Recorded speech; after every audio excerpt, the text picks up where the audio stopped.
Would anybody care to make a motion to adopt the agenda as presented? Councillor Simpson, any discussion? All in favor? Okay, that's carried unanimously. All right.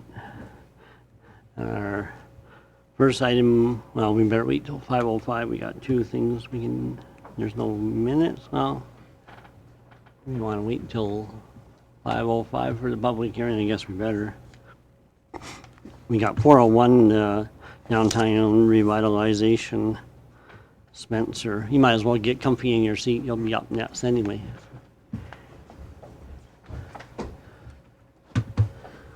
Spencer, present on the public engagement on the downtown revitalization.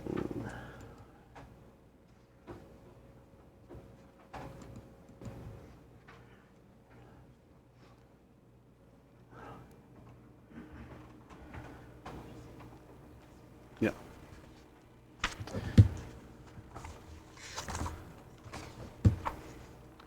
Well, thank you, Mayor, and good afternoon to you and Council. I've prepared a brief presentation to help illuminate the details of the plan, so I'll jump right into things. As of May 13th, 2019, the downtown revitalization construction was deferred to 2020, which gave staff more time to dialogue with downtown stakeholders in the community. Dialogue's ongoing with business and property owners in the downtown area, and it's focused on functional and operational aspects of the project. The intent of the plan before Council this afternoon is to get approval for the framework of broader community dialogue. Now, if we think of the project in terms of two very broad timelines, we're in the design phase of the project, with the hope being to have good dialogue with the downtown stakeholders and the broader community wrapped up by the beginning of the new year, meaning that we can move into the construction phase of the project. And the participation plan mirrors those two broader phases for the project. In terms of project scope, downtown revitalization takes advantage of deep service work like sanitary and stormwater upgrades to make the surface level enhancements better at the street level. So with the focus being on functionality first and visual appeal and experiences second to that, we've already had good discussion with downtown stakeholders. We have a good understanding that parking remains paramount. We need to maintain parking and add parking where possible. However, once parked, people become visitors to the space rather than drivers. So we focused on the ability to create positive experiences in the space. And this all relates to a relatively fixed scope for the project, which is how the public participation plan was developed. So within that fixed scope, considering we have existing street networks, existing development that we have to work within, we can focus on some of the smaller scale elements like street furniture, light fixtures, waste receptacles, things that make a difference for people experiencing the space as pedestrians. We can also ensure that the downtown works for all users. So as part of the participation plan, we focused on those people with compromised mobility, hearing, vision, or other sensory issues. And after the design phase of the participation plan is complete, we'd move on to a robust communication phase for construction. So looking at a project webpage, regular updates by way of that webpage and by way of all of our media platforms, including a newsletter that would be specific to the downtown area. So ultimately, what we're looking at is under the green banner of downtown stakeholders, that being business and property owners and organizations. Those steps listed are ongoing, and they should be wrapped up by the beginning of fall. And then we would transition to the community-wide activities in the participation. Folks who are interested in sitting with staff and the winner of the tender package to look at the details of access for people with mobility or hearing or visual issues and whatnot. And ultimately looking at a project webpage and print materials for the construction phase of the project. So that's the plan in a nutshell. And ultimately what we're looking for this afternoon is for Council to approve the participation plan either as presented or with any changes that you may wish to have. And that concludes my presentation on that. I'll take any questions that council has. Thank you, Spencer. Are there any questions through to Spencer?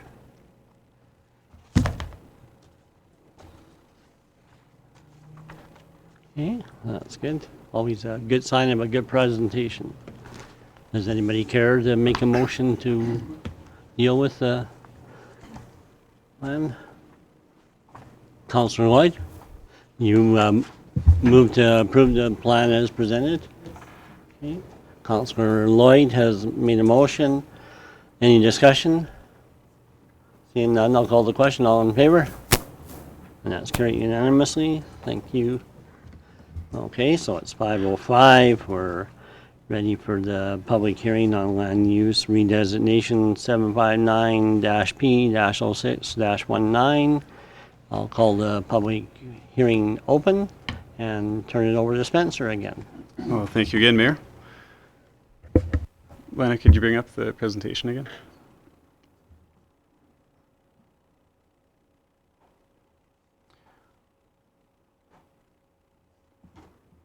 So again, I've taken the liberty of preparing a brief presentation to support the staff report that's been submitted. As you've already mentioned, Mayor, this is a public hearing for bylaw 759P-06-19 with the intent to rezone the properties known as Plan 1712080 Block 5, Lots 6 and 7. The purpose of the rezoning is to rezone from highway commercial to commercial zoning to allow for uses that may be considered more suitable for parcels neighboring residential developments to the south and east. So here are the two subject parcels. And for greater context, the north parcel in question is currently owned and occupied by Land O'Lakes Dental. The south parcel is owned by the town of Coaldale. In the surrounding area, we have Waterfront Landing to the southeast, Fast Gas, Tim Hortons, McDonald's, the Canadian Reformed Church, and Home Hardware as neighboring properties. So in terms of what changes or what's proposed to change between the two zonings, moving from highway commercial to commercial zonings, we have 32 listed uses in the highway commercial zoning district. We have 37 in the commercial zoning district. 24 of those uses from the highway commercial district carry over to the proposed new zoning of commercial. And we have 16 new uses. New is in brackets because they're not really new. They would just be new to those parcels of land, districts that would be carried over from, that would be included in the new zoning district. So uses that carry over from the highway commercial district are listed here.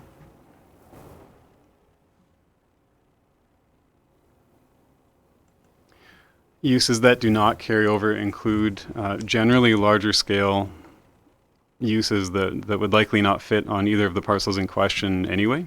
And that's important to highlight just from a what is actually being lost and what is being gained perspective with the rezoning.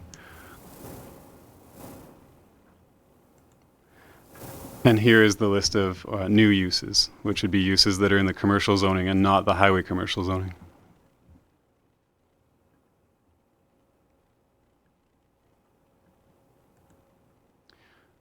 Additionally, the West Coaldale Area Structure Plan does cover the area in question and the two specific parcels proposed to be rezoned. The change or the proposed change from highway commercial to commercial zoning aligns with the general intent of that area structure plan. And that's from the perspective of the idea that the majority of land uses from the current zoning to the proposed zoning transfer over. And it aligns with the existing and proposed development that's been developed in that area that is being developed now and that will be developed in the future. In terms of advertising and notification, the bylaw was advertised in the Sunny South News on July 16th and 23rd and was mailed to all adjacent landowners. The owners of the north property proposed to be rezoned have been notified and have no concerns, and no feedback was received prior to this public hearing. Should council find merit in bylaw 759P-06-19, it's recommended that subsequent any feedback received at this hearing, the bylaw be passed for second and third reading without amendments. Alternatively, it could be passed with amendments, or alternative direction could be provided to staff regarding how to proceed with the processing of the bylaw. That's all I have. Thank you, Mr. Mayor. Is there anybody in the gallery that wishes to speak either in favor or against the proposed amendment?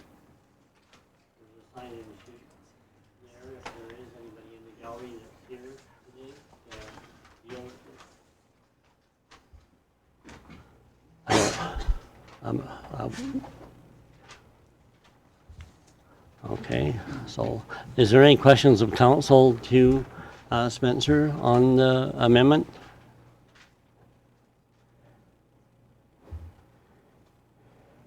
Councillor Chapman?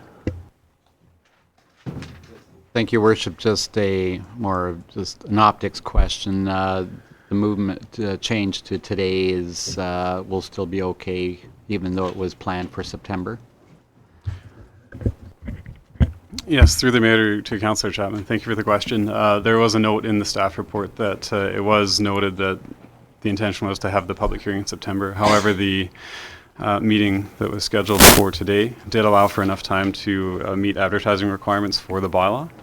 And there was a secondary note in the staff report that indicated if there was any feedback that somebody that had wanted to attend today's meeting but couldn't do so had concerns with the rezoning or the change to the zoning, that would be brought forward to council's attention, and we hadn't received any correspondence to that effect.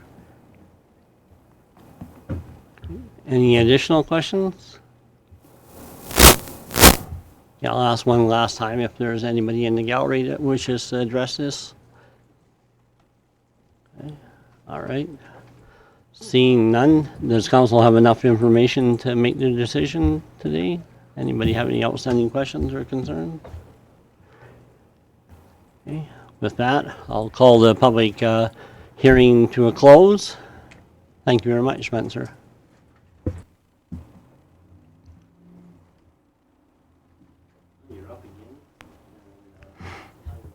You, the transportation.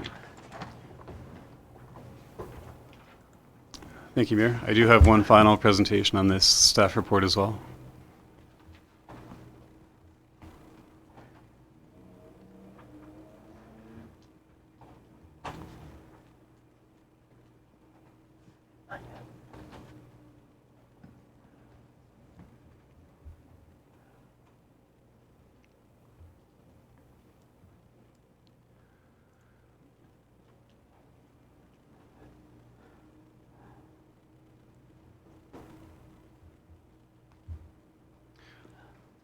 Okay, so this presentation focuses on the active modes crossing enhancements that have been in discussion with Alberta Transportation along Highway 845 at specific locations.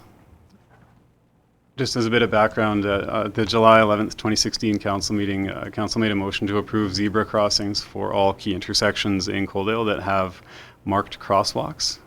What's typical of a minimum standard crosswalk is parallel lines, and here on the bottom half of the image is what we call zebra crossings. So with a focus on public safety and active modes carrying forward from that July 11th, 2016 meeting, we've also installed a number of rectangular rapid flashing beacons, an image of which is on the right side of the screen in certain locations around town. So soon after the July 11th, 2016 decision of council, discussions started with Alberta Transportation on whether the zebra crossings and more RRFBs could be installed at key intersections along Highway 845. Overarching approval for certain enhancements at certain areas has been granted by the province as of July 10th, 2019.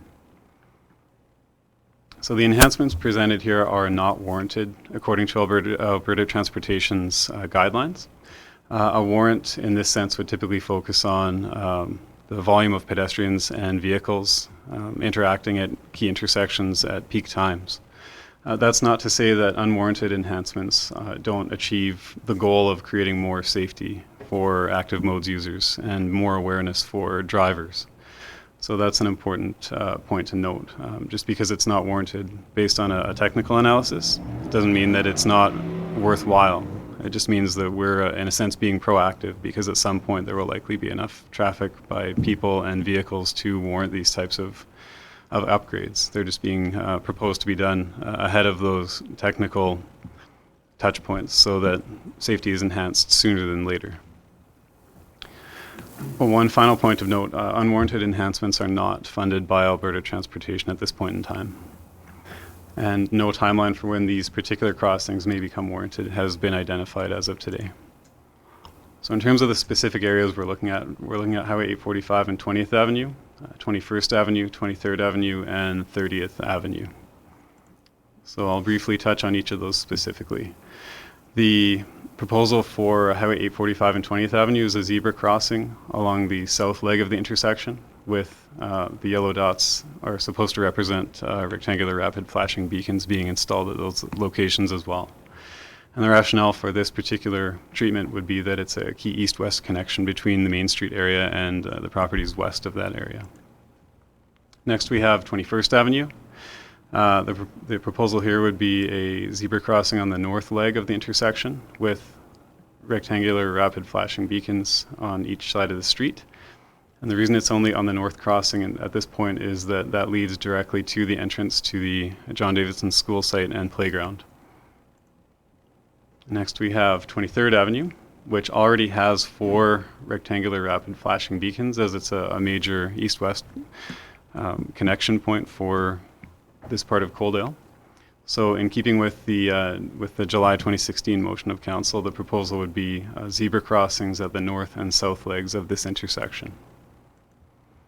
And finally, we have the Cottonwood Drive and 30th Avenue crossing, which does cross Highway 845. The proposal here would be a zebra crossing at the north leg only, with rectangular rapid flashing beacons on each side of the highway. Again, the rationale is that this is a key connection for the future enhanced pathways network and connectivity between the east and west side of the highway at this location in town. The reason it's planned for the north leg is that the south leg of the intersection is offset or staggered, which makes it less ideal to cross at.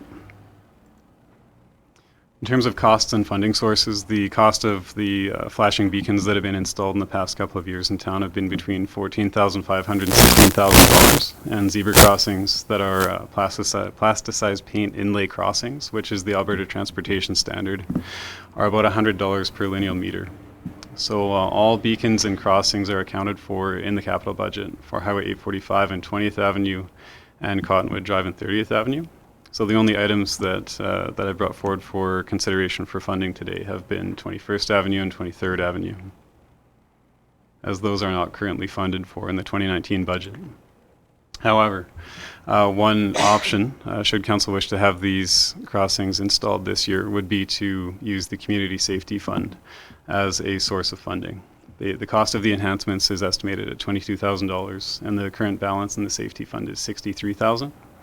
So if a small safety factor was included in the cost for the 2 crossings, it would be about $25,000 in cost to install the beacons and the zebra crossings.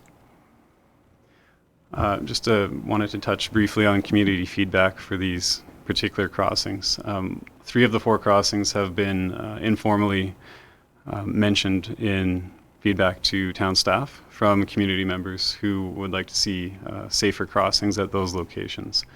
The only location feedback wasn't received for was 23rd, and that more, again, just aligns with the desire for each key intersection in town to have the zebra crossings as a crossing treatment.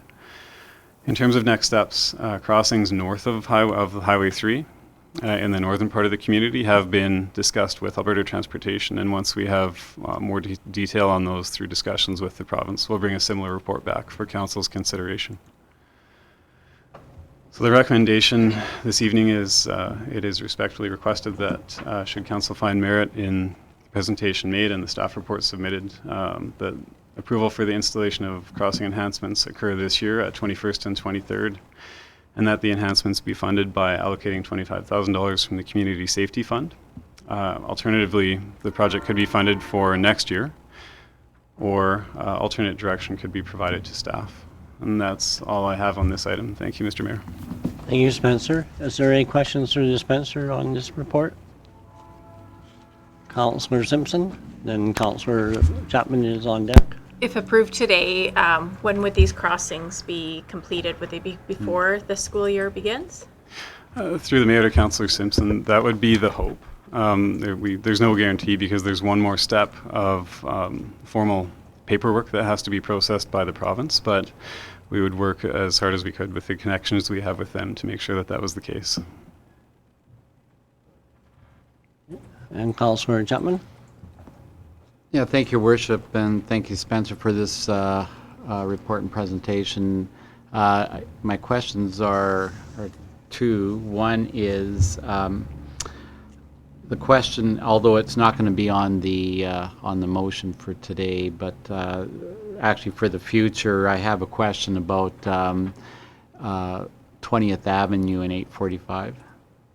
So southbound traffic, particularly, or right-turning traffic off of Highway 3, I would be quite concerned about stacking issues should a pedestrian issue arise at that location. So you may want to look into some investigation or study into that aspect of the stacking concern from that point of view.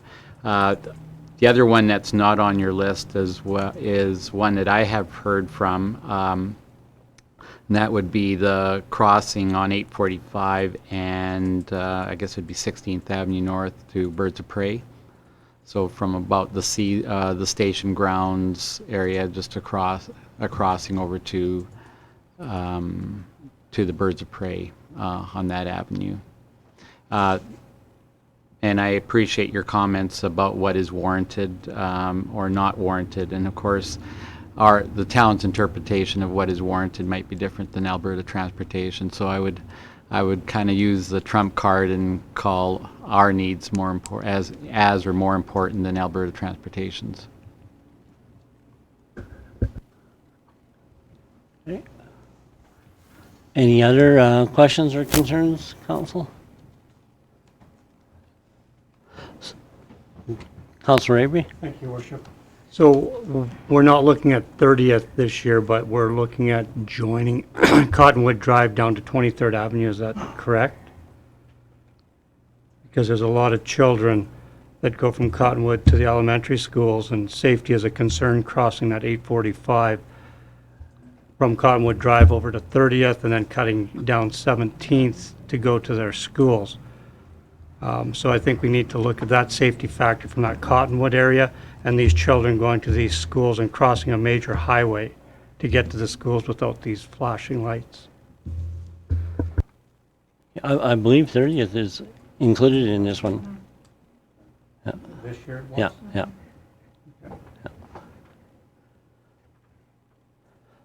Is there, can you just speak a little bit more about the dual at 23rd, if that, is that warranted? I'm just not sure that it's warranted to have one on either side of that intersection when you already have one. But you got one on the southbound and then now you're proposing one on the north side, is that right? Certainly. Thank you, Mayor. This particular intersection has flashing beacons on all four corners.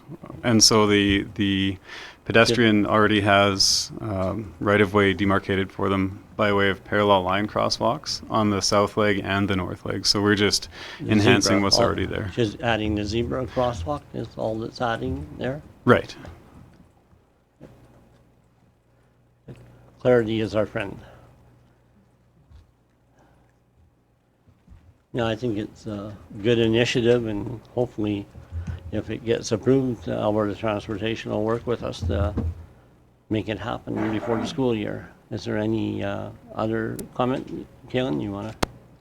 Just a quick related note on the pathway update.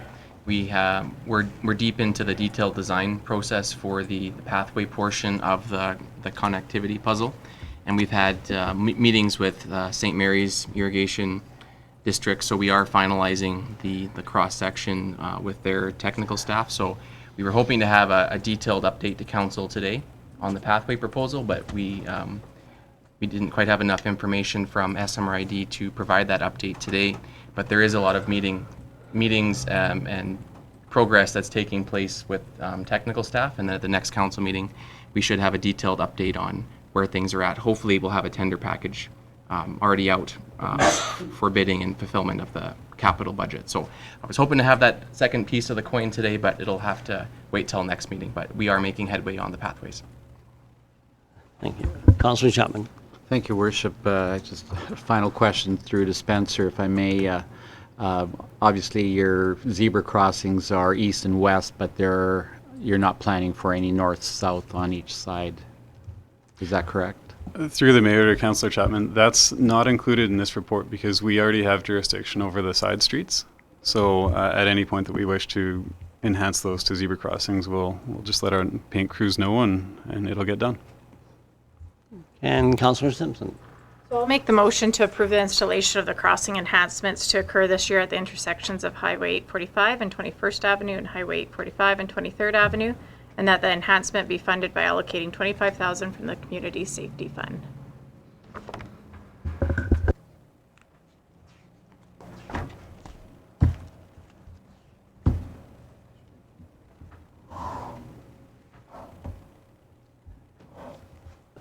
So that, but 30th should be also, that, is that motion confusing then? Yeah. That was already approved, though. Is it already approved in a prior? If I may, yes, so 30th and 20th were already approved as per the larger capital budget items within the 2019 to 2021 budget. Okay. So it's just confirming that those will go ahead. Thanks. All right, good. I sit corrected. Okay, any discussion to Councillor Simpson's motion? Seeing none, I'll call the question. All in favor? And that's carried unanimously. Thank you, Spencer. Thank you.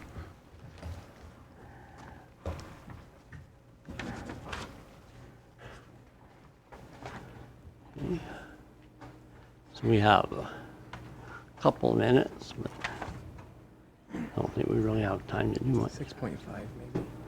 Maybe Spencer, since you're on a roll, how about, do you have any follow-up on the land use bylaw amendment then? 6.5? there are further questions. Right. Okay, Spencer's here, so we can entertain second and third reading on the land use bylaw amendment if council so chooses. Does anybody care to, Councillor Chapman? I'll move that we move for second and third reading. Okay, so you're sponsoring second reading? Okay, any discussion? Call the question, all in favor? Okay, and you also sponsoring third reading? Okay, Councillor Chapman moves third reading. Any discussion?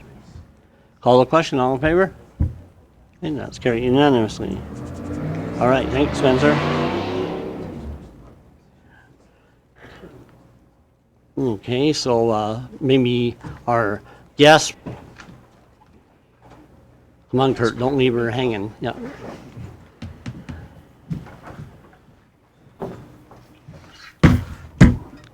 It's my pleasure to introduce Dr. D. Patriquin and Kurt Strom of Solstice Environmental Management to present on the report tonight. So thank you very much for coming. Dr. D comes from Camrose, and Kurt, you hail from Calgary. Calgary. Okay. So they drove down here today to be with us. Kaylin, do you want to introduce the speakers anymore, or is this sufficient? I think they're going to introduce each other. Okay, okay, good. That's a lot of credentials for me to go through. Okay. You don't want to go through their bio or CV? Or, okay, the floor is yours then. Well, thank you very much for having us today, and thank you very much for the opportunity to participate in this study and hopefully provide some clarity to the situation as well. As you've indicated, I'm Dr. D. Patriquin. My background is in wildlife ecology and environmental assessment.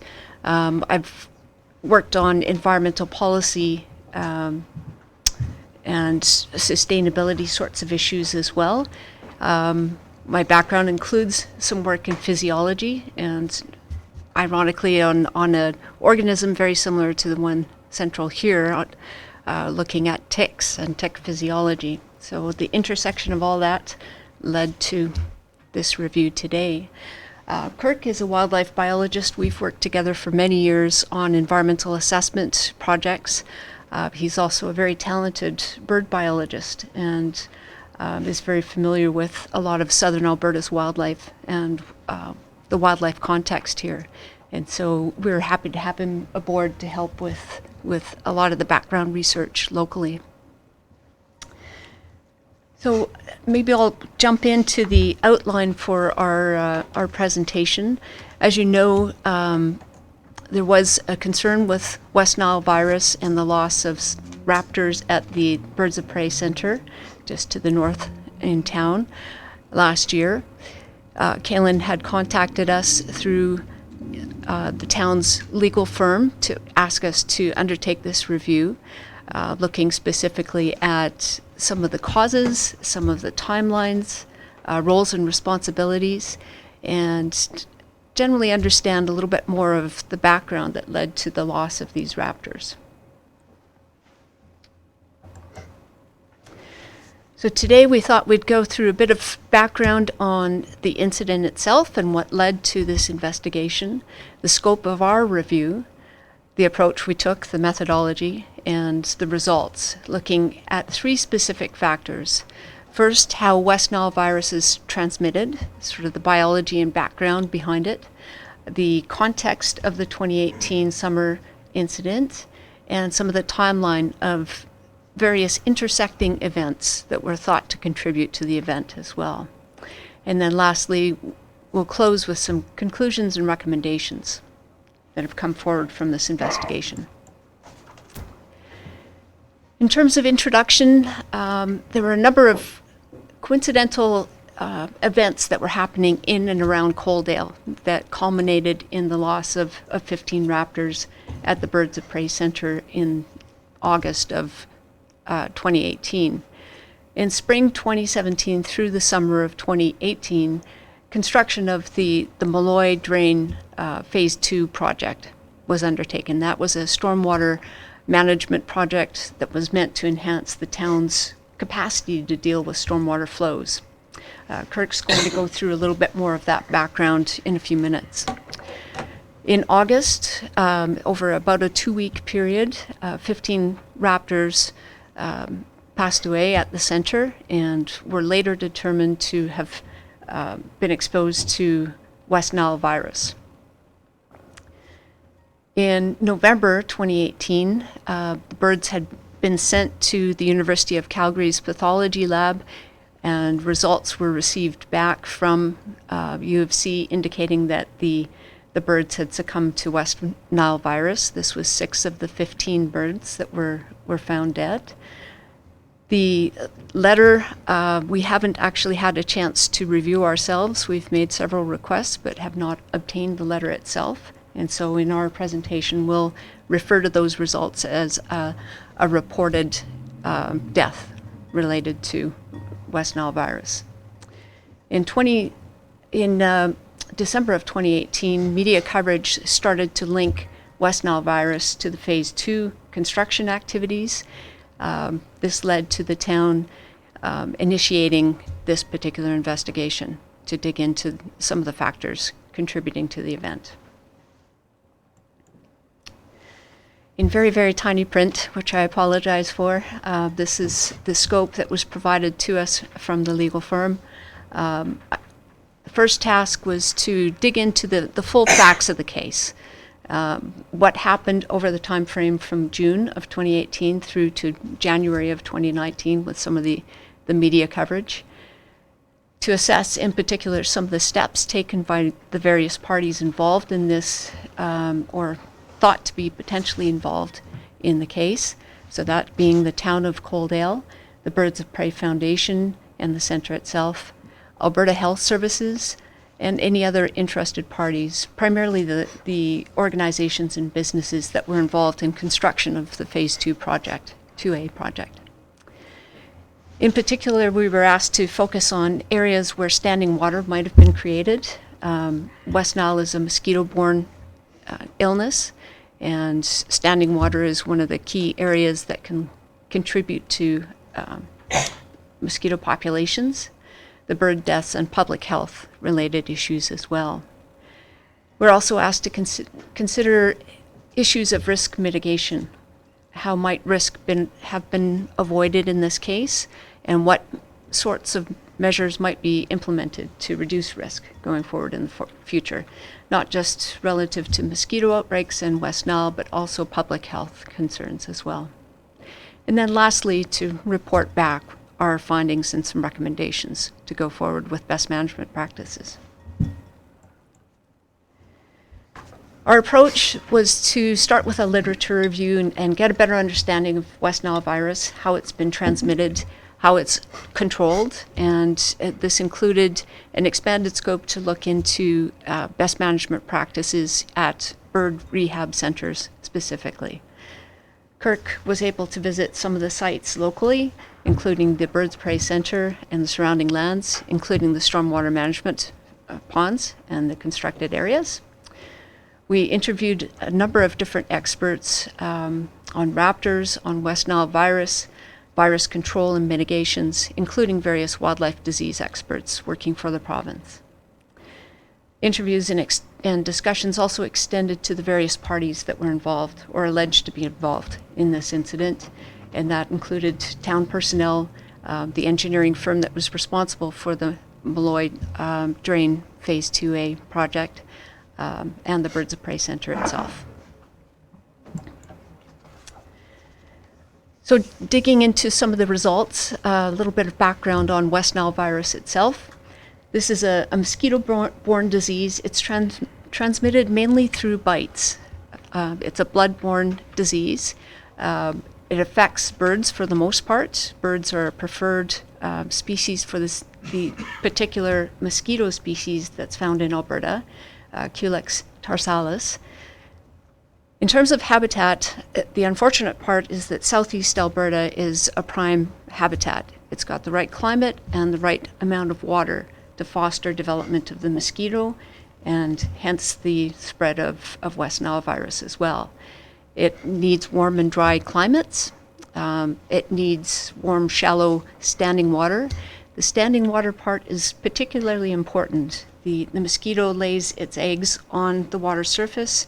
There are large rafts of 100 to 200 eggs, and as long as they can stay together in that group, that seems to be key to their survival. And so wave action, any sort of large open water bodies are generally too cold and too rough to support the development of the larvae. In really good conditions, the mosquito can breed up to 3 times in the year. And it's those sorts of conditions that Alberta Health tracks to give an indication of risk factors and whether or not there's likelihood of an outbreak.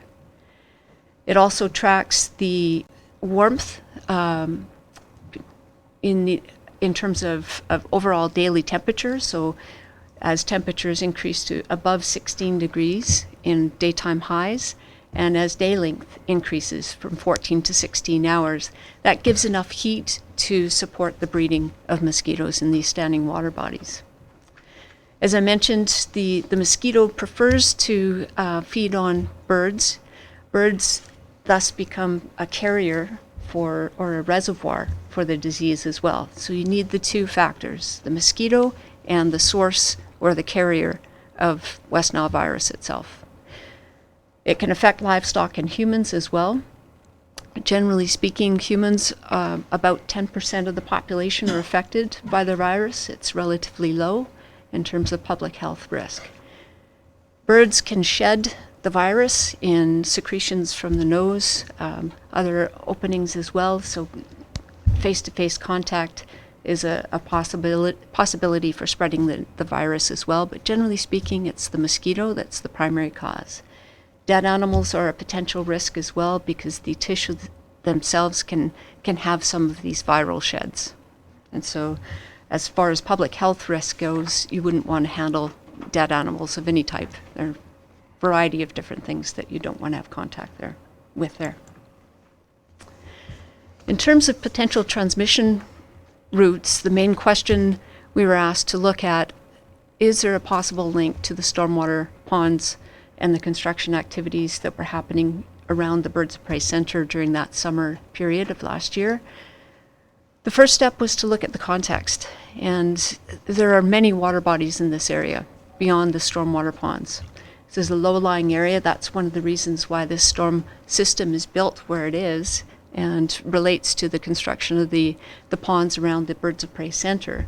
It's a low-lying area that tends to collect water. There are also irrigation activities happening in the land surrounding, creates more standing water opportunity, and then any other number of small containers can support growth of the mosquito as well. So in tires, in toys, containers, dog watering bowls outside, there's a number of different sources. In a wet spring and in hot summer weather, the risk goes up. And unfortunately, those were the conditions last summer. Alberta Health was very good at trying to get word out about the risk during the summer, and they tracked it quite thoroughly, as they do each year. In terms of biology then, we had good habitat, and we had other birds active in the area. Native waterfowl and songbirds can also carry the virus and be exposed to the virus, so there are a number of different potential sources in the area. The center itself took in about 100 birds in 2018. Any of those birds could have potentially been carriers for the virus, knowing that there were good conditions in the surrounding area. And there's always a possibility of viral sheds from the animals that were taken into the center as well. There was no testing done of the water from the ponds surrounding the center. Alberta Health had recommended getting the birds tested first to confirm that West Nile virus had actually been the cause of the death. And by the time that conclusion came back, the opportunity for testing had passed. So at the end of day, in terms of potential routes for transmission, many possible routes and no conclusive evidence in terms of a possible source. So I'll take over from Dee for a bit here and continuing on with some of the results of our investigation. Given the association between the Culex tarsalus mosquito and water bodies, one of the key goals and focuses of the investigation and some of our discussions with people in the Coaldale and Lethbridge area was to gain a good understanding of the water body, sources of water and water management in and around Coaldale. So that was part of the site visit I conducted in May. Now going back in time, we know that there's a long history of flooding in the Coaldale area. Beginning in 1989, with the Madsen report approved, development of what we refer to in our report as the Town West and Town East ponds were constructed and began operation. You can see those up in the slide, I think, pretty clearly. And this included a conveyance and connection to the St. Mary River Irrigation Canal and pipe system that would allow continuous water flow as requested from and back into the St. Mary system. Now, there were major floods in 2002 and 2005 again. This led to the formation of a steering committee to look further at the stormwater issues and potential mitigations. That included the County of Lethbridge, the Town of Coaldale, and the St. Mary River Irrigation District themselves. Subsequent to that was the development of the Mount Molloy Implementation Plan, and that involved Phase 1 and a Phase 2 component. The Phase 1 component's been going for a few years now. It mainly involves improvements to the conveyance system and culverts mainly east of Coaldale. Phase 2 involves the expansion of the stormwater collection system, and that's on the left of the slide. You can see the north pond is what we refer to in the report as the northwest pond. And there's another south pond that's nearing completion. It's out of view of this. But pertinent to our investigation was inclusion, I guess, assessment of the northwest pond. That was undergoing construction in 2017 and was completed in the summer of 2018. It was filled and essentially operational at the end of August of the last year. So those are some of the key water components. In addition, I guess I should mention in my site visit, we were also looking at what we call the center lease ponds. Those are smaller ponds within the center lease area. They were not included in the original design in '89. They appear to have been discussed in around 1992. So we don't know exactly when they were constructed or became operational, at least as far as the information we had. But they have been operational for many years now. During the site visit, a key point that came up, or key observation, was the appearance of a white pipe connecting the town west pond to the west Center Lease Pond. I don't know if I can, Yeah, right there. it's right in there. It's key because the question of how these center ponds function, how they maintain water and water flow, was a key question to look into at that time. So, just going to. This is a bit of a close-up of the Center Lease ponds, and with the town west pond and the town east pond on either the west and east side of those areas. During sometime between 2009 and 2015, additional what we call these micro ponds, they're about the size of this little area between us, also became evident in assessment of aerial imagery, and at times they also held water. So three, I guess, interesting or key things, in addition to the overall summary of and discussion of the water management system in and around the ponds, and sort of germane to our discussion of what possible questions might come up in terms of West Nile virus, was the identification of the white pipe, confirming that was the water source provided from the town pond. That was unknown at that point. And I can't do my own writing here. Jeez. And it's important to note that, and this will come up in later discussion of timelines. I'll get into that a bit. But there had been a changeover in staff in the town. Up until through 2017, we understood there had been a bit of an informal agreement between the town and the center to operate the valve to provide flow of water from the town's ponds into the center's ponds. There had been a change of staff in 2018, is our understanding, and knowledge of that, the presence of that pipe and its functions to the center ponds seems to have fallen off, and we call that a problem of knowledge transfer. So that's a second item. The third item is, and again this will come up in a discussion of key timelines, is that valve appears to have been closed from January of 2019 right through till August of 24th, 2019. So it hadn't been opened.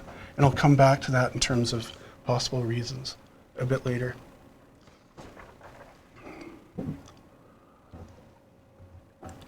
Oh, thank you. So further on to further discussion of results. This slide has to do with, I guess the theme is communications and best management practices. It involves two distinct entities here that had some communication, but I would just point out they're not at all directly involved with each other. So the first few bullets have to do with the Alberta Health Services and their role in communication, etc. We included the Bird Rehabilitation Center best management practice, and I'll speak to that, but I just want to make known that they're separate entities.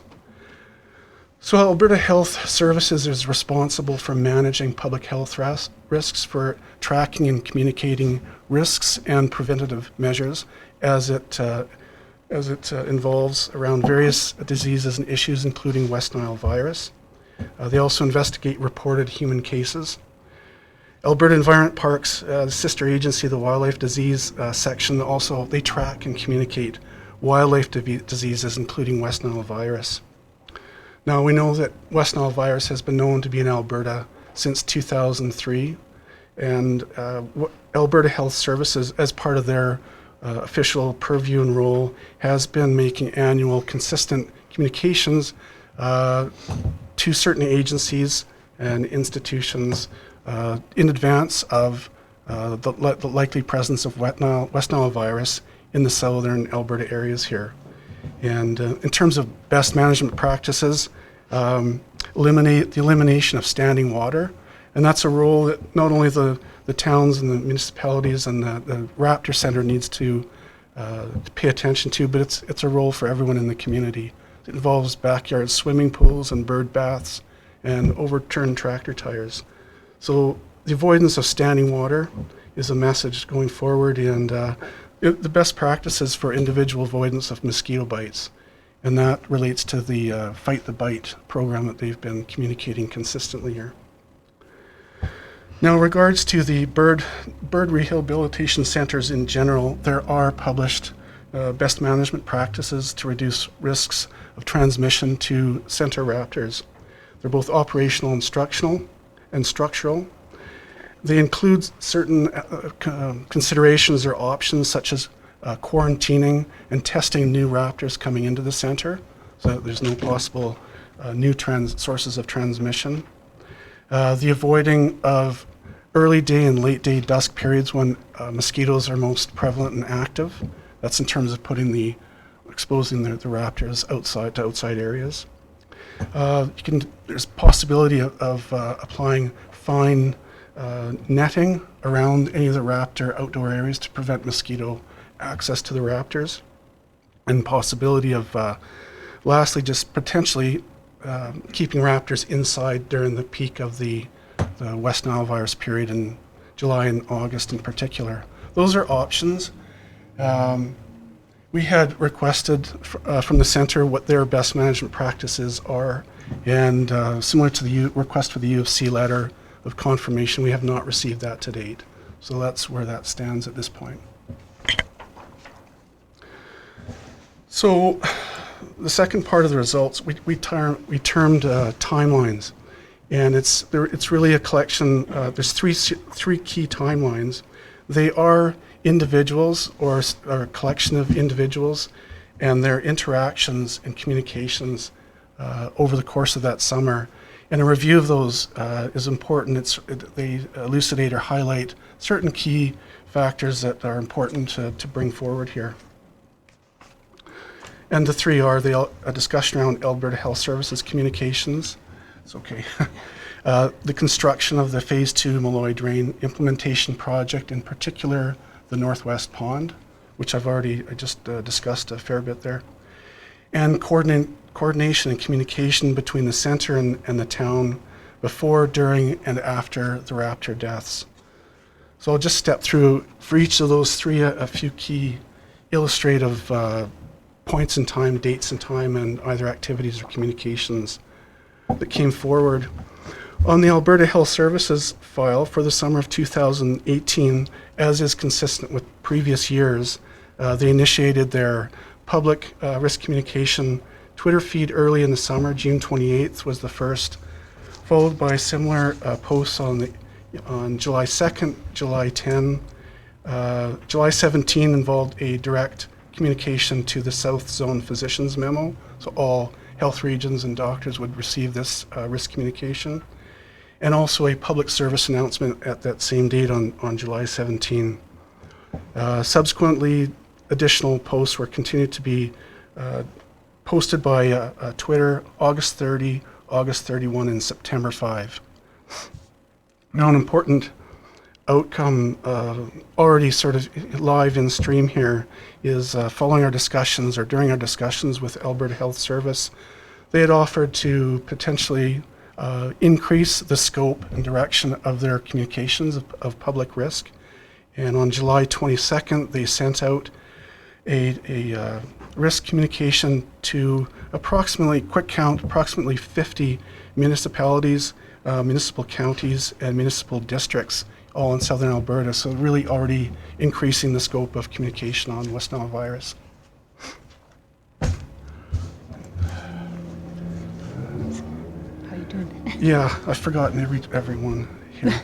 So the second timeline has to do with the Phase 2 construction project of the Northwest Stormwater Pond and Conveyance System. And that began in November 2017 when the construction started.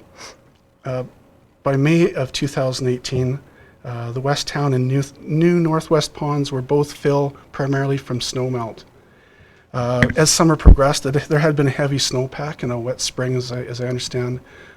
It began to really heat up, drying ensued, and on July 16th, the town fills between the 16th and the 3rd, I should say, the town fills the Northwest Pond as well as the West and East Ponds. So the key message here is that they've been monitored, the Northwest Ponds and the town West and East Ponds, and during the drying period, and they've been filled with water during that period. Now, to complete the new Northwest Pond project, this included a riparian wetland mitigation or planting project. To do that, they had to drop the Northwest Pond and subsequently the town pond a few feet. That occurred over a 10-day period, July 19 to 28. Immediately after the completion of that riparian planting project, both the Northwest Pond and the Town West Pond were immediately filled within about a 2-day period. Subsequent to that, the hot summer continued and the monitoring of the Northwest and the town ponds continued, and they had to request water at least twice from the irrigation district to bring both ponds up to capacity. So that brings us to the third timeline, which is the coordination and I guess discussion, communications between the center and town. From the series of discussions and some of the things I'll highlight here, we'll build to conclude, and we have concluded that there's been certain problem communications and relations, and they do pop up. I'll highlight them, but I'll do my best to walk a fence here for accuracy and fairness. So things begin in July and August. Through my interviews with the center, they did notice that their center ponds drying, and they're very dry by mid-August, I should say. So the next thing, I guess, that happened on this timeline is between the 15th and the 23rd of August, 15 raptors died. On the 23rd of August, the center sent a letter to council reporting on the raptor deaths and requesting that water be brought into the center lease ponds, and also requesting testing of the ponds for Culex tarsalis, the transmitting mosquito of West Nile virus, and potentially treating the ponds as well. So it's just something interesting that I would point out, and going back to that note about problematic communications and potential relations, during that 2-month period, beginning at least in early July and through to the August 23rd, no communications were received from the town by the center about the obvious drying center pond conditions. So it speaks to an important gap in communications during that summer.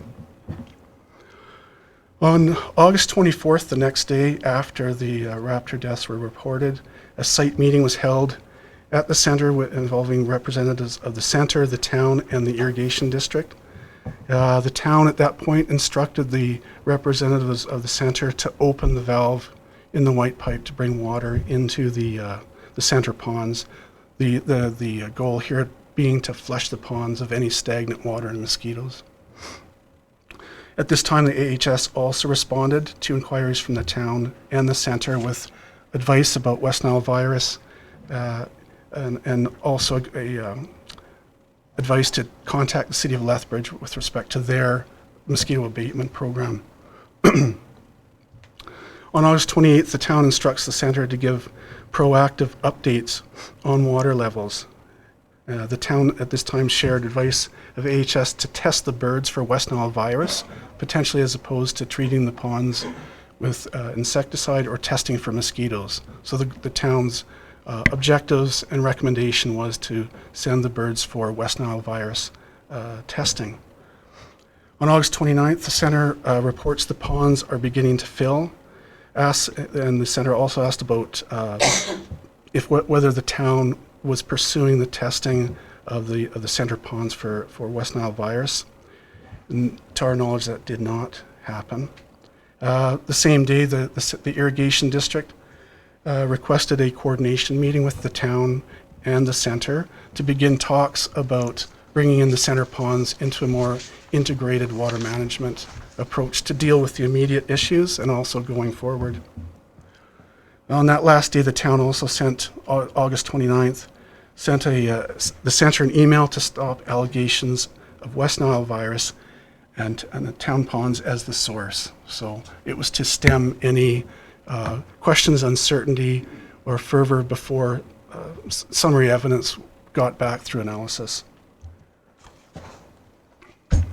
Continuing on with the Centre in Town timeline, in October of 2018, the Centre sent, so a month later, sent 9 Raptors to the University of Calgary for forensic testing. In November of 2018, the Centre reportedly received U of C results confirming West Nile virus in 6 of those raptors. And I'll just repeat, we had requested the U of C confirmation letter. We have not received that from the Centre, so we're presuming that it's accurate, but that's where that's at. In December of 2018, the Centre releases their reported West Nile virus results to the media. In December 18 through April 2019, the town initiated the independent review that we're currently reporting on.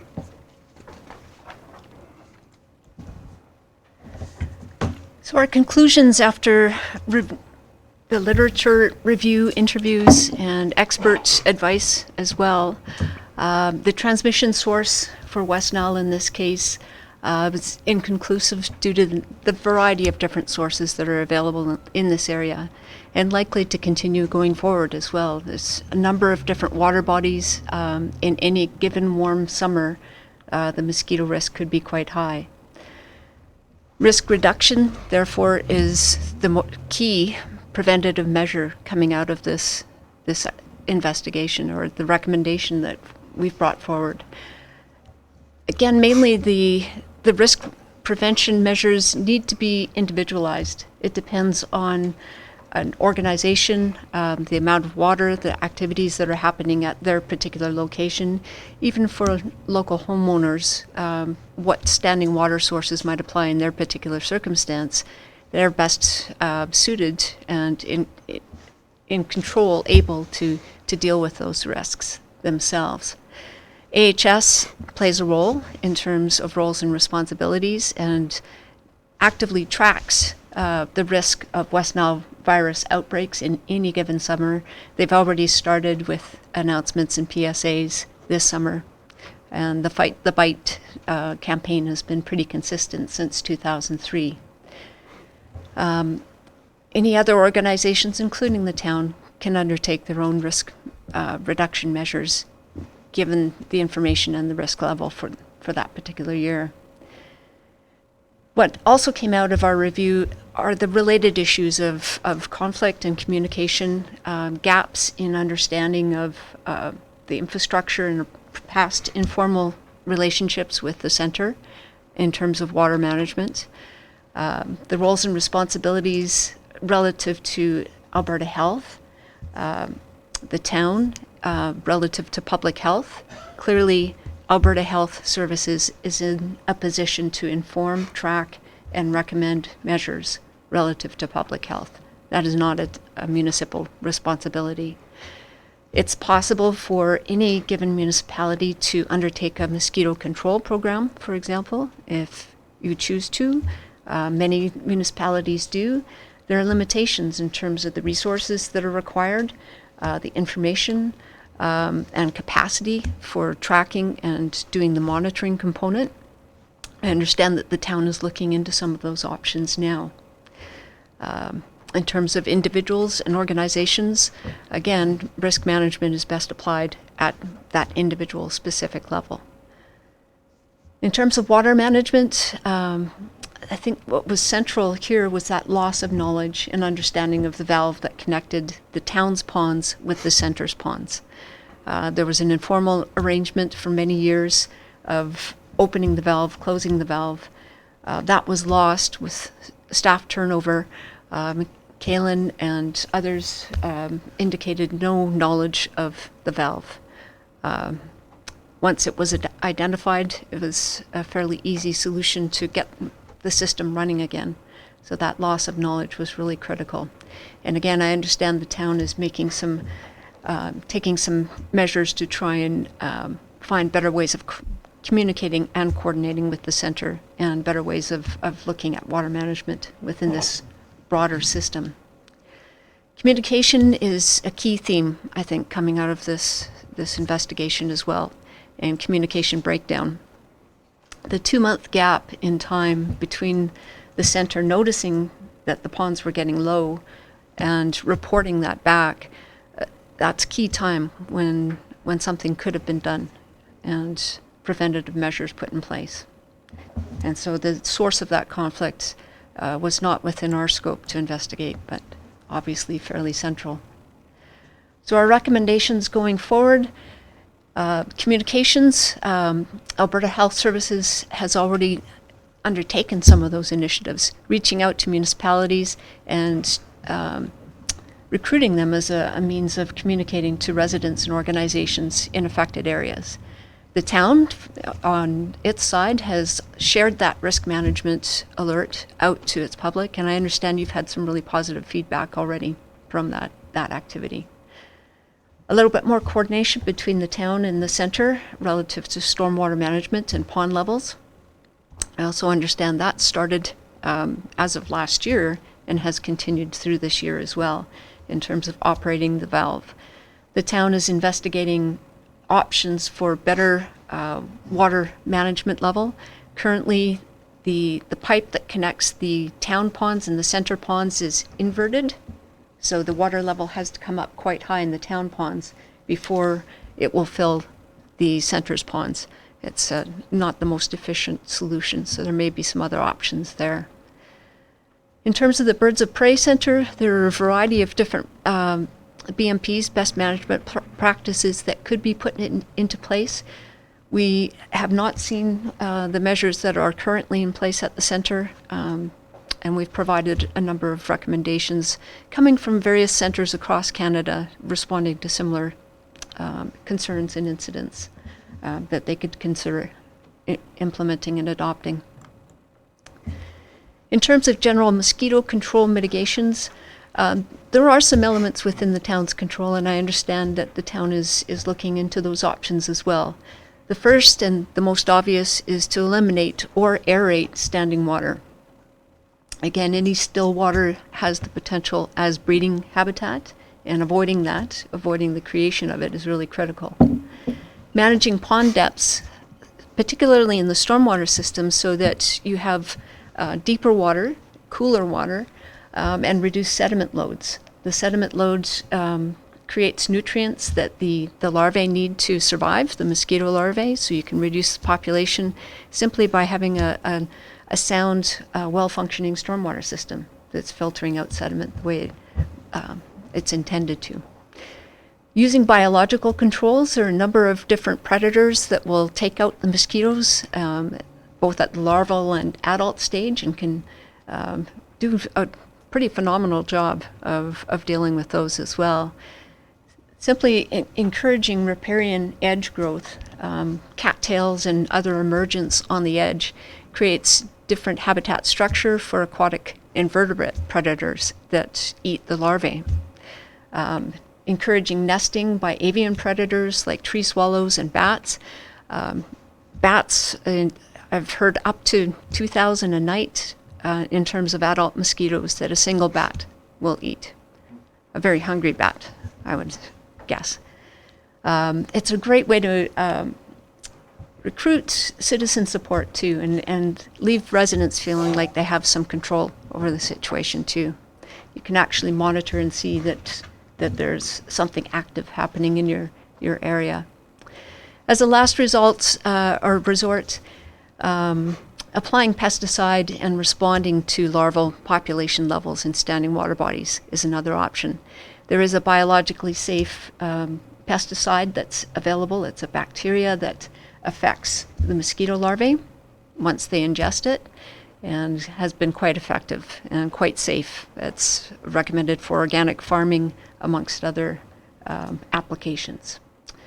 And last, informing residents to try and generate some support. Obviously, the town can't deal with all standing water issues on its own, and having that support will be really critical going forward.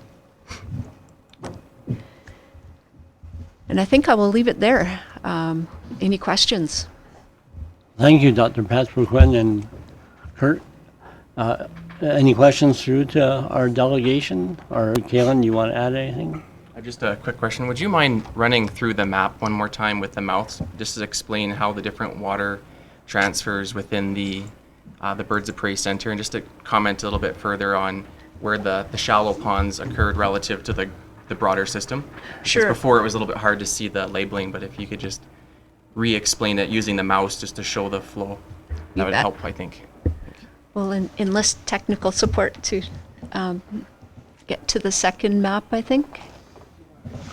Where's the pointer? Just This? Okay, just that. Oh, yeah. Right in the front. Okay, great.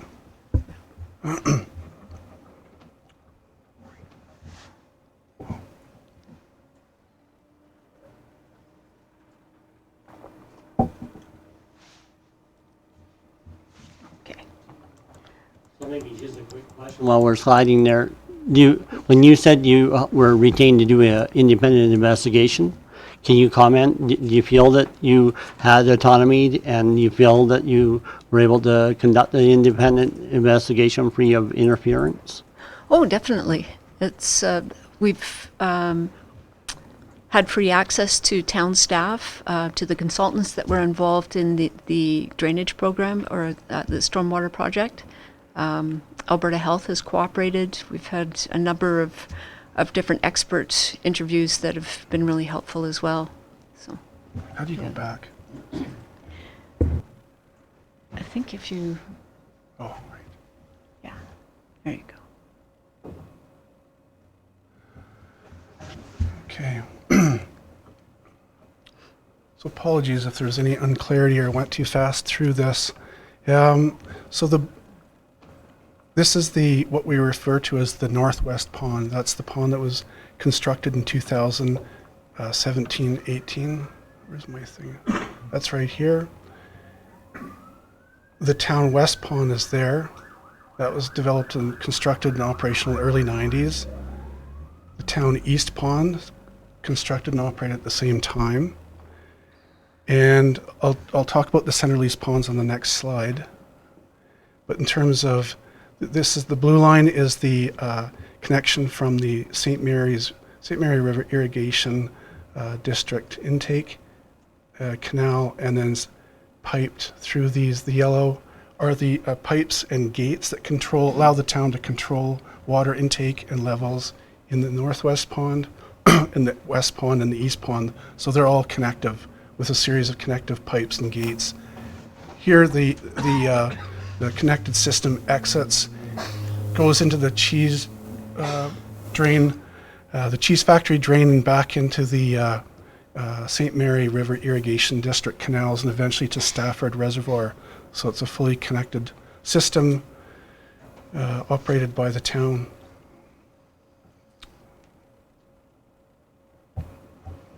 This is a close-up of the Centerlease. It's this area here. There's three larger ponds that appear to have been, they were talked about as early as 92 and appear to have been constructed and operational shortly thereafter. So there we are. That's what I refer to as the West Centerlease Pond. That's the one directly connected to the white pipe that goes into the west, from the West Town Pond right here. So it goes through that berm. These three water flows from that pond down into the South Lease Pond, into the Northeast Lease Pond, and then back into the Town East Pond. So it's fully connected when the water's flowing through the pipe to the town conveyance system. The micro ponds, the tiny little ponds that appear to have been constructed in more recent years, there's one right here, so it's even closer to the West Town Pond. It appears to have been full at times and dry at other times of the year. And then there's another small area of water ponding up here, and I didn't have access to that during the site visit, so I can't really comment too much further. But the little micro ponds became evident in 2013, 2014 in there. So does that provide a bit of clarity? Okay, good. Any subsequent questions from council? Councilor Avery? Thank you, Worship. So, thank you very much for the report. But reading the report and hearing what you're saying today, this was all done on, we haven't seen any evidence that there was West Nile, just an allegation that 6 birds were affected with West Nile. In essence, that's correct. We had requested, I'll just repeat, we had requested, so Colin, where the center had sent the letter on, I'll find the date again. It was in November, I believe, maybe December. But confirming that the U of C analysis had confirmed West Nile virus in the birds. And in order to protect us, we requested that letter, to see the letter directly from the U of C, so we have not seen that yet. Thank you. And we've asked several times. Any other questions? Councillor Chapman? Thank you, Your Worship. And again, thank you, Dr. Patrick and Mr. Drone for your presentation. And I guess the timelines are certainly so well laid out and deliver really some of the key messages that we're looking for here. In those timelines with respect to the time that that the birds were sent up to Calgary for analysis, could have there been any changes from August to November in terms of what the University of Calgary would find? I don't believe so. In talking with Dr. Margot Pybus with Alberta Fish and Wildlife in the wildlife disease section, the advice has been pretty consistent early on to send the birds for testing. Once the virus is present, the virus won't break down in the body, and the birds must have been preserved in some way. Again, we don't have the letter to understand how the birds were handled, but the virus should remain detectable for some time afterwards. Just a follow-up question with respect to, I know that you had mentioned about 50 municipalities and the towns and counties that get messages, I guess, about West Nile or ways to mitigate or protect. I guess in our situation here with Alberta Health Services, what would be your advice moving forward with respect to getting a better handle and creating a balance for this whole environment that's being established here? Well, Alberta Health has volunteered. I think they recognized during the course of Kirk's discussions with them that direct contact with the municipalities was probably a better way of reaching their target audience and getting word out to local residents a little bit more quickly. So the first thing that the town has been doing is publicizing that and basically working with Alberta Health to retweet, to post on Facebook, post on the website, any of the recommendations that are coming from Alberta Health. There are a number of best management practices that Alberta Health and other agencies have recommended. And appended to our report, we have a frequently asked questions 2-pager document that outlines some of the best management practices that are commonly recommended. Avoiding exposure, dealing with standing water, trying to minimize the risk of either exposure to the mosquitoes or the breeding is the first step, and fairly consistent. I'll just add one additional item. This was brought forward by Alberta Health Service. So all of these dispensations of communications on the risk of West Nile virus, it's all predominantly digital. Some of the more vulnerable are the elderly, seniors, toddlers, that sort of thing. And this is just a recommendation for consideration, but perhaps consider posting hard copy notices at community centers, at legions, at these sort of things, where this demographic might be accessible.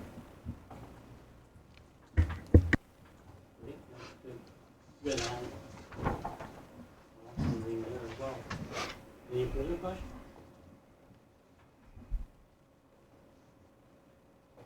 Just want to make sure I understood my notes right, so thank you Yes. again for the presentation. So, in your assessment of the situation, you're confirming that you didn't find evidence of shallow pools within the Malloy Drain Phase 2A project. Yeah, based on my discussions with the key people involved, and that includes the town representatives, MPE Engineering, which are also monitoring their project, they were intent on keeping the water in the northwest pond and the town and east-west ponds by connection up as much as possible. There was that 10-day period where they had to lower the northwest pond, which would have affected the town west pond. But as soon as that planting project was complete, it took, I believe, 2 days to bring all the ponds back up to level. So I hope that answers your question. Okay, with that, well, thank you very much for your time. Okay. Alderman Chapman, Would you care to make a motion now, or would that be appropriate? yeah, you're ready? Okay, well, thank you very much, and I'll make this motion as stated regarding this report here. Whereas the investigative report conducted by Solstice Environmental Management entitled Coaldale West Nile Virus, Independent Review and Recommendations was received by the town on July 24th and has been shared with the following organizations and agencies. Number 1, Alberta Birds of Prey Centre Foundation. 2, the Alberta Health Services, St. Mary's Irrigation District, Lethbridge County, Alberta Environment, MP Engineering, and Source to Source. So be it moved that Council receive this report for information, and further that Council direct administration to work with Solstice Environmental Management and other agencies to develop an implementation strategy that incorporates the recommendations and considerations contained in the report, with said strategy to be brought back to Council as part of its fall budget deliberation process. Further, that Council direct administration to prepare a communications protocol with Alberta Health Services and other agencies that include public service announcements, or PSAs, to raise public awareness for risks and prevention. Further, that this report, Coaldale West Nile Virus Independent Review and Recommendations, be posted for public viewing immediately on the Town of Coaldale website. Thank you, Councilman Chapman. Are there any questions, discussion? Seeing none, I'll call the question. All in favor? And opposed? None? Carried unanimously. Councilor Simpson? I would also like to make a motion to direct administration to set up an annual or biannual meeting with the Birds of Prey Centre to stimulate a two-way communication about any needs that may arise. In attendance to this meeting should be at least 2 members of management, the council representatives appointed to the Birds of Prey Board, and whomever the Birds of Prey appoints to attend these meetings, with the first meeting to take place as soon as possible, with understanding that the Birds of Prey members may not be able to meet until the centre closes for the season. Thank you, Councilor Simpson. Are there any questions, discussion? Seeing none, I'll call the question. All in favor? Yeah, carried unanimously. Thank you very much.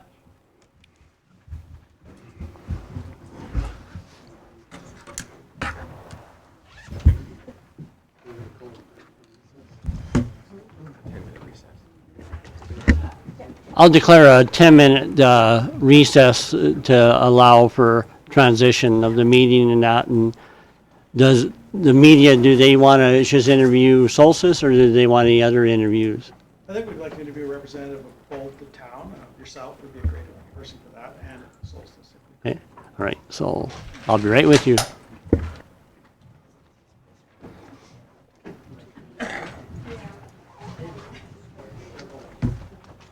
We are next, right? Yeah. Good.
We're going to be going over some utility bylaws. We have 4 bylaws here to present. We're asking for 3 readings on each bylaw, so there'll be 4 motions for each because we need a unanimous decision to move forward to the 3rd reading. So what my plan is here is to go over 1 bylaw at a time, then ask for the readings. I'm just going to hit the main points. If there's any questions, please feel free to butt in and ask me any questions at any time. I have Terry here, who works with us a lot closer, and we're kind of prepared. So I'm just going to start. So the purpose of the first one is the utility rate bylaw. We want to amend the previously approved bylaw 353R0197. The background's the same on all these, so I'm just going to go through that once. The previously approved utility bylaw was written in 1997, which included the water, sewer, and solid waste, and is now out of date. Solid waste was pulled out of the utility bylaw and rewritten in 2012, amended in 2017, and amended again in 2018 to the current bylaw.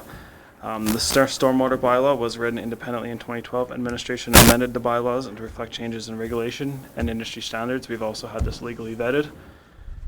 So I'm going to start with the utility rate bylaw first. One of the big things we added was a deposit for new meters.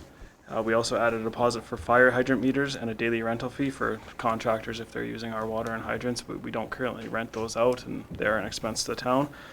Also, we are doing a curb stop charge for cost recovery, and those are the big ones on the utility rate bylaw. So my recommendation is that council provide first reading to amend utility bylaw 761R0719. Second reading to the same bylaw, unanimous consent to provide 3rd reading, and then provide 3rd reading to bylaw 761R0719. Thank you very much. Are there any questions through to the presenters? Councillor Chapman? Thank you, Worship. Thank you, Justin. My only question is about these irrigation meter rentals. Did we have those? I wasn't aware of them before. And what would they be irrigating? Do you want to answer that? The irrigation rental is for irrigating any parks, any independent things that are not town owned. So if anyone wants to rent a meter from us, it'd be for irrigation also. So we want to track all of our water usage, including irrigation. So should that be mandatory that they would have to be metered if they're going to be irrigating off-town water Yes. like that? Yes. Okay. Councillor Lloyd? Your Worship, I just have a question. How quickly are we moving towards non-potable water for some of these parks?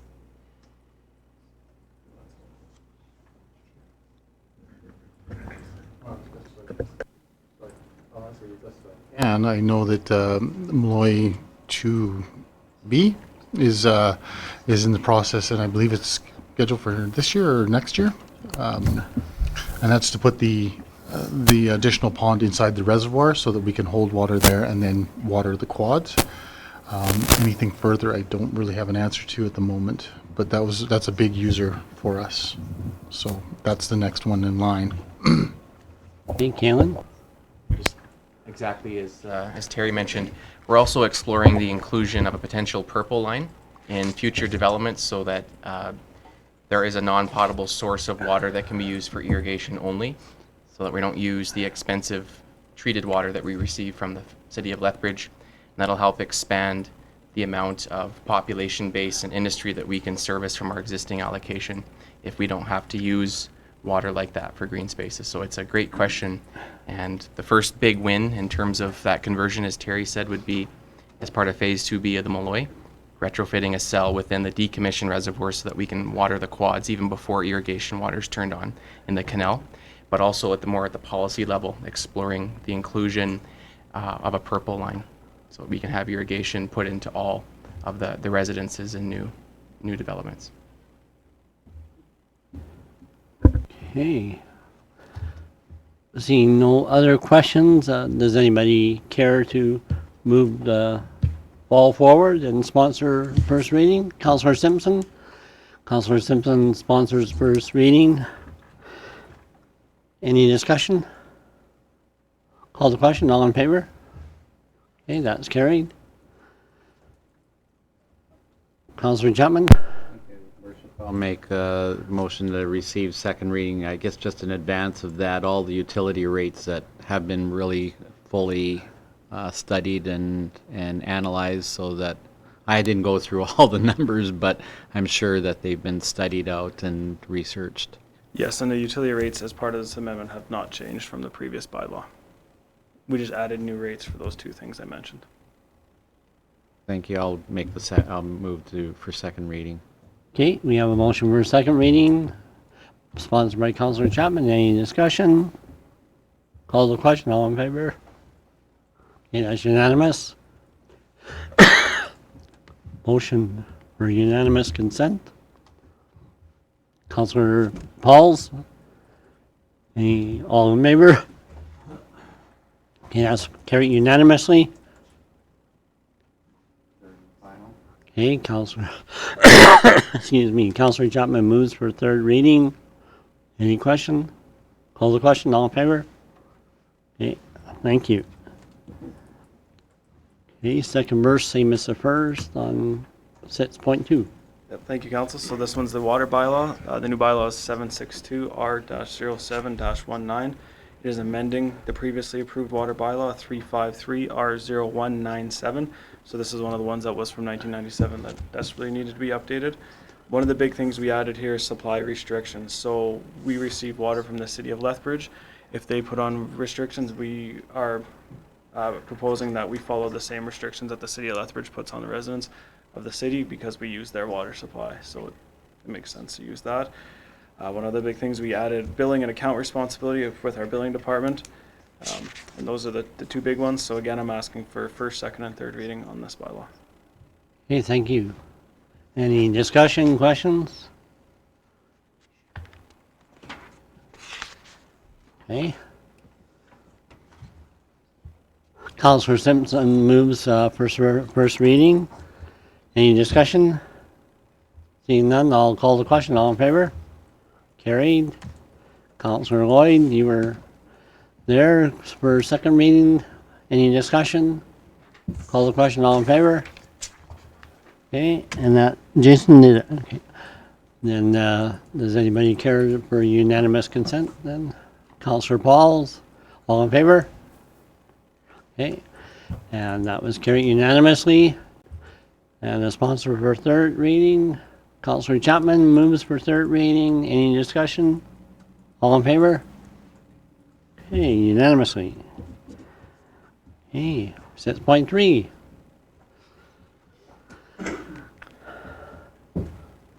Same background, what are the highlights? Yeah, a couple highlights on the sewer bylaw. This is amending the previous approved bylaw of 353R0197 again. So this is the sewer. So a couple of the big things is updated to include a description who needs to obtain a sewer service line within the water bylaw. So we're requiring, just defining who requires a sewer service line, of course. A new addition refers to prohibition of disposal of wastewater on lands or in water channels, so it's preventing people from dumping wastewater on lands or any water channels.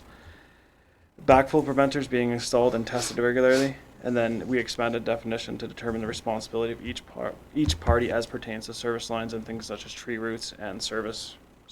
So once again, I'm asking for first, second, and third reading on this new sewer bylaw. 763R0719. Thank you. Councillor Chapman. Thank you, Worship.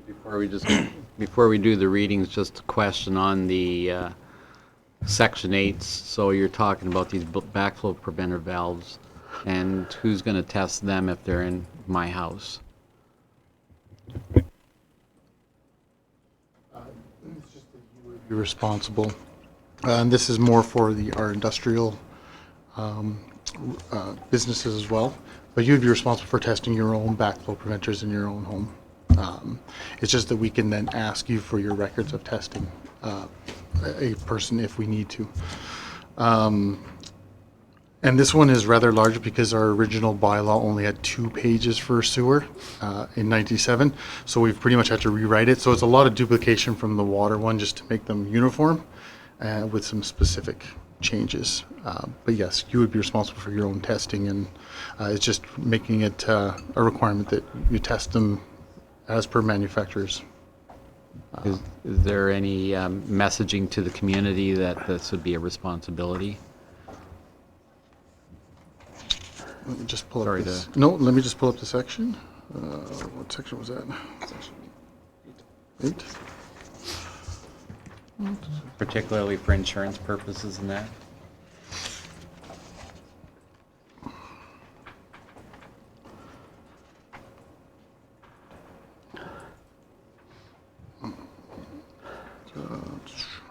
As I go through this, sorry to read through. It's quite a large section, but for backflow prevention, so in new construction, that's all checked by our inspector anyways. The inspector superior that we use so that would be the requirement there.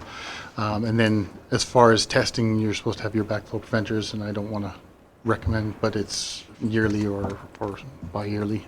And that would be responsibility of the homeowner to make sure that they are up and working. Yeah, this is typical in bylaws like this to prevent, to enhance safety of people's homes, or residents' homes, sorry. So like Terry said, it is part of the building code, and it is part of the safety inspections that these are installed in new homes. And then we recommend people do that. What this is in here for, if we ever have an issue with a resident or an issue with an industrial, that we can request that those tests are done specifically, or request the results of those tests. It's not that we're going to randomly start knocking on everyone's doors and requesting these tests. It's just, this is to protect the homeowner, not more or less the town, so from backflows into the house, because this is the wastewater side of it. So. Okay, thank you.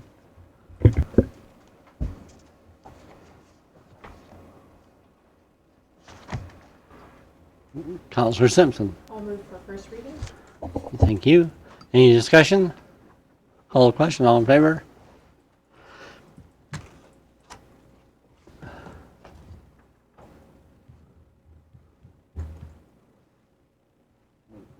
Counselor Chapman. Any discussion? All in favor? Counselor Paul's his favorite one. Unanimous consent. All in favor? Okay. Counselor Lloyd sponsors third reading. Any discussion? All in favor? Okay. And now. Third, no, we got that. So now we'll go with the stormwater. Okay, thank you, Council. The stormwater bylaw, where a previously approved bylaw is 673R1112. So this is one of the newer bylaws that we approved. So this one was quite a bit easier to amend and update. What we did is we just made it match the other bylaws. So all four of these bylaws are consistent with dates and who's named for responsibility. And big thing we added, include billing information for storm not present in the old bylaw. That's the main thing we added to this one. So. And then this one I'm also asking for first, second, and third reading on bylaw 764R0719. Counselor Lloyd. Okay. Any discussion? Call the question. All in favor? Okay. Counselor Simpson moves for second reading. All in favor? Counselor Pauls moves for unanimous consent. All in favor? Okay, that's unanimous. Counselor Chapman sponsors third reading. All in favor? Yes. Unanimous. Thank you. Okay, and then we already did Thank you. the land use bylaw, I think, so we're good there. Thank you, gentlemen. Counselor is going to entertain item 7.1, and Kyle. Well, Good evening. So, excuse me, what we have is the 2018 annual report for the town of Coaldale. So it includes the financial statements that we had presented and approved in April. The intention of the annual report is to give more of a kind of snapshot of what went on in Coaldale last year, give some stats over the past 5 years, how the community is changing and evolving. So I'm just going to hit on a few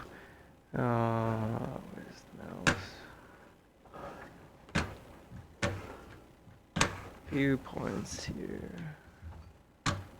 put the mouse on the paper, maybe. Might read it better.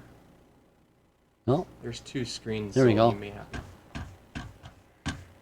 Oh, there. I see that. Yeah, I got her.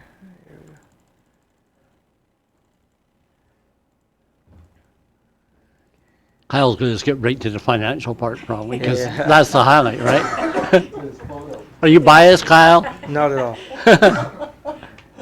Okay, so this one is probably the most interesting part in the whole report. It details where the tax dollars for 2018 were spent. So you can see the two big ones there are protective services and the provincial education. So for every resident business, 20% of their taxes are spent on provincial education, 22% are spent on protective services, which includes policing, fire, emergency management, and regulatory. Going down the list there, number 3, we have roads, streets, walks, lightings, and our fleet. And then in the moderate to the low end there, we have community facilities, community development, parks and playgrounds, corporate services and admin, council legislation, and other, which would consist of FCSS, library, so and so. So it kind of gives you a good snapshot of where the money's mostly being allocated there. Any questions on this chart before I move on? Perfect.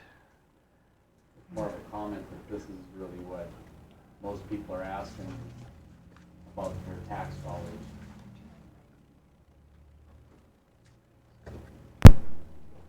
Is it possible to break that protective services down, because that 22% when you're looking at education and the other higher ones, really policing is 11, fire is 8, and EM is 2. But when we lump it together, it looks like there's a big chunk spent on emergency services, you know, and I think it'd be better if we could break that out so that everyone can see that, you know, the policing is 11, fire is 8, and so forth.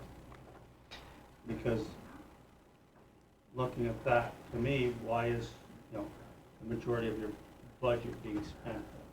It's not. You've got 3 categories in one. Education is 1, community development is 1, legislation is 1. And then we've got 3 together, which takes the biggest portion of our budget, you know, 22% of our budget. In some context, just to the reason I did that was kind of condense the information a bit. There's so many different departments. So like community development, for example, we have taken 3 or 4 departments and kind of merged those together for more like ones, just for easier ability for the reader to read, because this graph, if you break it out by every department and you have 25 different ones, it just sometimes becomes very difficult to read. But your points noted. This report is final for this year, but we can make the changes in further documents. Okay. So next, I'm just going to talk about property taxes.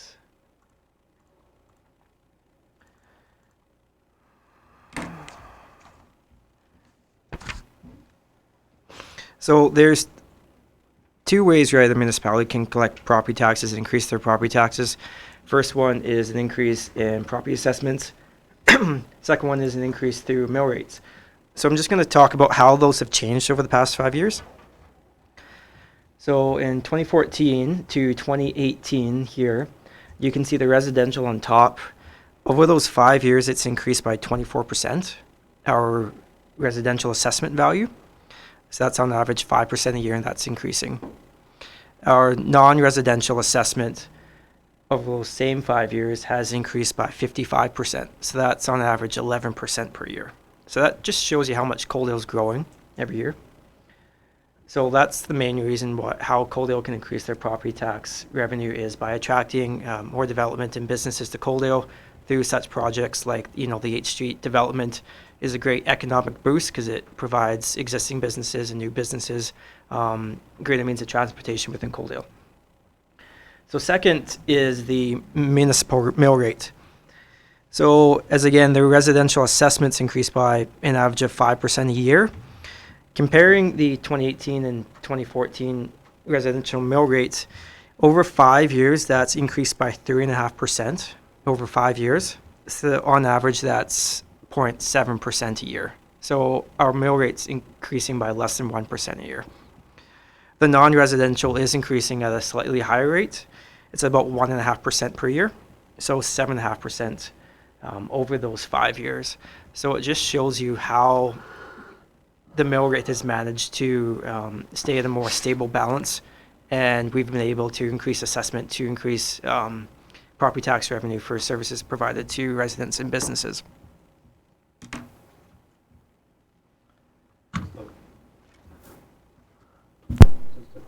On that, we really don't have any control over assessment. It's at the mercy of the market, right? That's for somebody's individual house, no. But the thing that we're focusing on is attracting more residential development and businesses here. So we do control that part, because if you can bring more businesses and homes to Coaldale, then your assessment values go up, right? Because you had nothing before. So one answer yes and one answer no.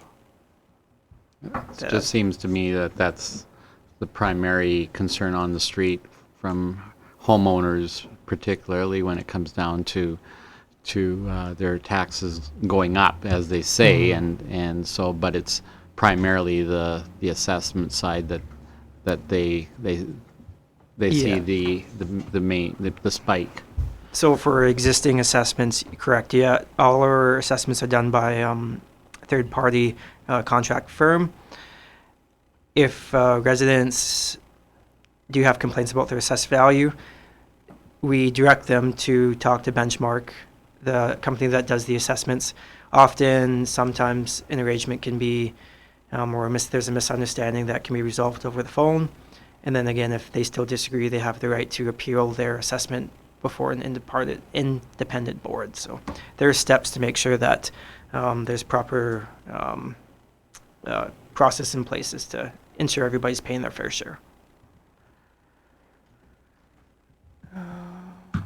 Okay, just a couple more points.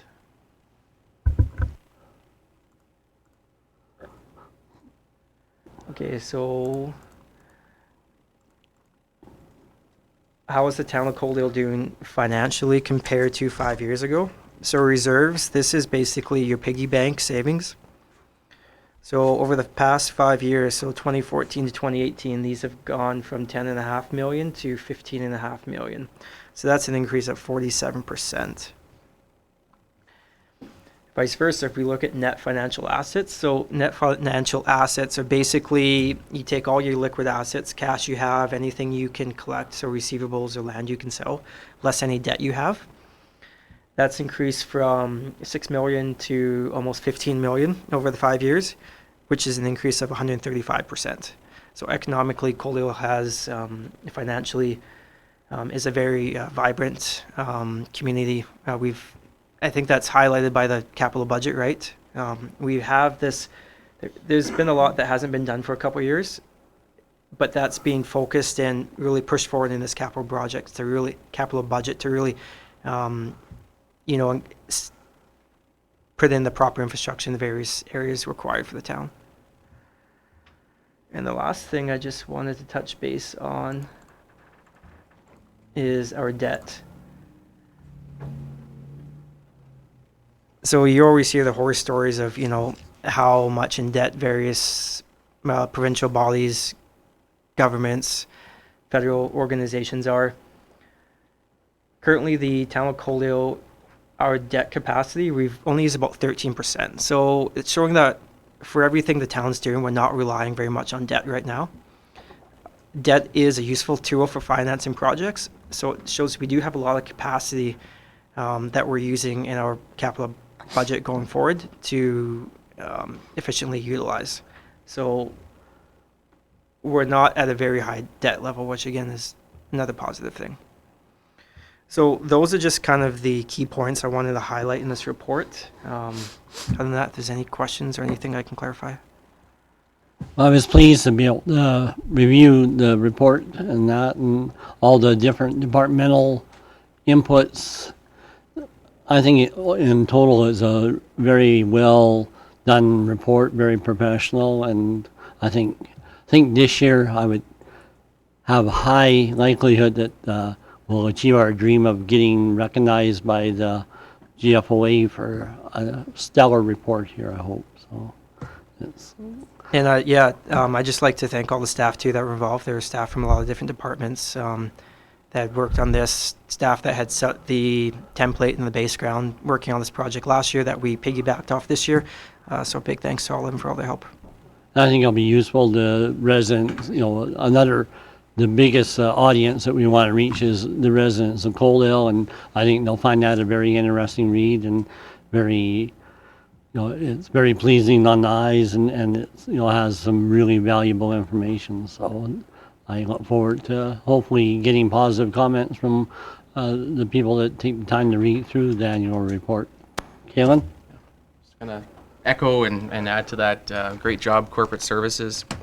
Looking at the tables and the data in here, this is going to really help us put together some investment attraction brochures for our economic development program. So thank you for doing the legwork and coming up with the numbers so we can cut and paste onto the brochure. So thank you.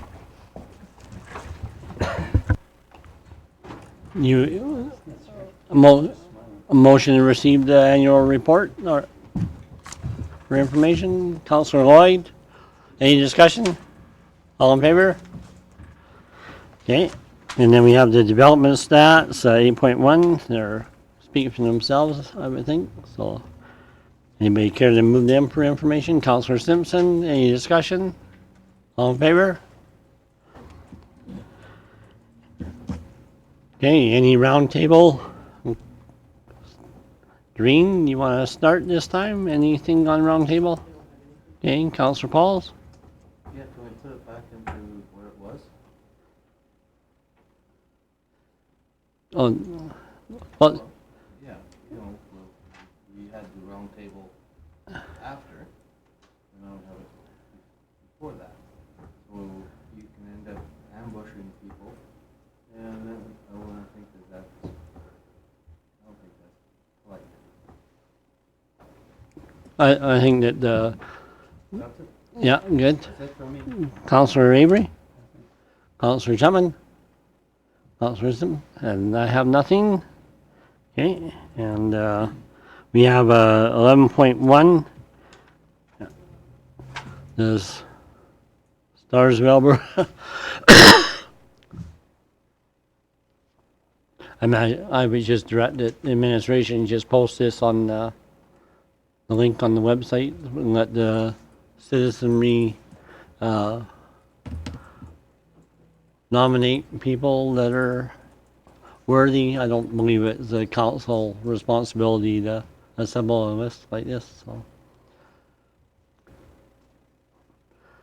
receive for information. Councillor Chapman, all in favor? Okay. And is there any?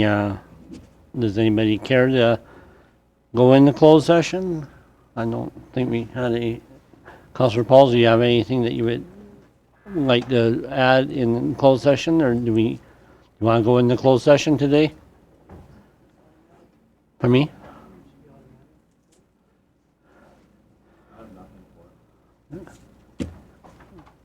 I don't have anything. Do you have anything? No. Okay. Unless somebody wants to move for a closed session, the other option is to move for adjournment. So I'll leave it to your. Right here. Councillor Chapman moves for adjournment. All in favor? Okay, carried.